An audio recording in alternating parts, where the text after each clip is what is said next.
જય સિયારામ. આજે પેરેન્ટિંગ એક વાર્તા દ્વારા. એક 21 વર્ષની દીકરી, પણ મમ્મી ખૂબ કડક રીતે રાખે. દીકરી મોડી ઉઠે તો ખીજાય, કચરા પોતું સરખા ના કરે તો ખીજાય, ઘરમાં પગ લૂછીને ના આવે તો ખીજાય, અને ઘરમાં જો કોઈ લાઈટ શરૂ રહી ગઈ હોય તો તતડાવી નાખે. કોલેજમાં પણ સમયસર જવાનું અને સમયસર આવવાનું. મમ્મીને એવું કે મારી દીકરીને એક પણ બહારનો સંસ્કાર છે અડવા ન જોઈએ. પણ દીકરીને આ બધું જ બોજ સમાન લાગે. દીકરીને લાગે કે મારી મમ્મી જ કેમ મારી સાથે આવું વર્તન કરે, બીજાની મમ્મી કેટલી સારી હોય, પણ મારી મમ્મી તો જો.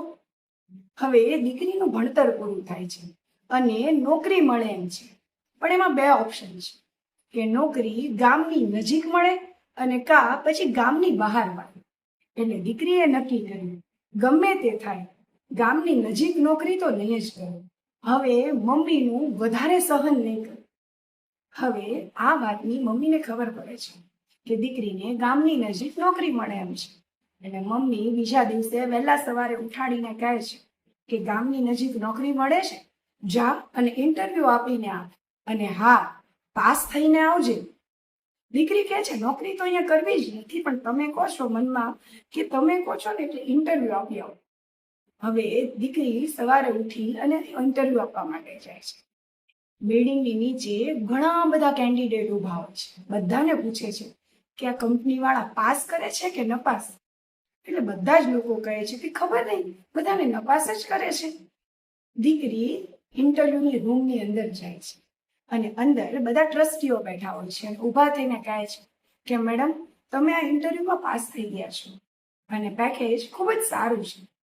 દીકરી આશ્ચર્યચકિત થઈ જાય છે કે તમે મને ઓળખતા નથી, તમે મને જાણતા નથી, તો મને સિલેક્ટ કેવી રીતે કરે. એટલે સામેથી ટ્રસ્ટીઓમાંથી એક મેડમ ઊભા થઈને કહે છે કે મેમ, તમે આ ઇન્ટરવ્યુ રૂમમાં આવ્યા ત્યારથી નહીં, પણ આ બિલ્ડિંગની અંદર પહેલો પગ મૂક્યો ને ત્યારથી તમારું ઓબ્ઝર્વેશન સ્ટાર્ટ થઈ ગયું. તમે જ્યારે બિલ્ડિંગની અંદર આવ્યા ત્યારે મેઇન ગેટની આગળ કચરો હતો, જે લઈ તમે ડસ્ટબિનમાં મૂક્યો. આગળ આવતા એક લાઇટ રૂમમાં શરૂ હતી, જે તમે બંધ કરી, અને તમે આ રૂમની અંદર આવ્યા ત્યારે તમે તમારા પગને બરાબર લૂછીને આવ્યા.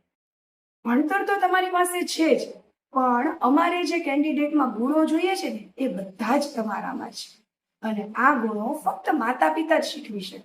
અને રહી વાત જોબની, તો એમાં જે સ્કિલની જરૂરત છે એ અમે શીખવી દેશું.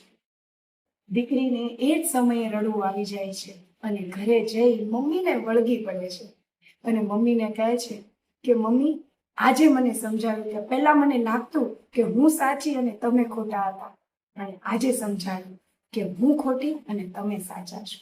એટલે માતા પિતા પોતાનું કર્તવ્ય કરતા રહે. બાળકને આજે નહીં, કાલે નહીં, તો સમય આવે તમારી કદર ચોક્કસ થશે.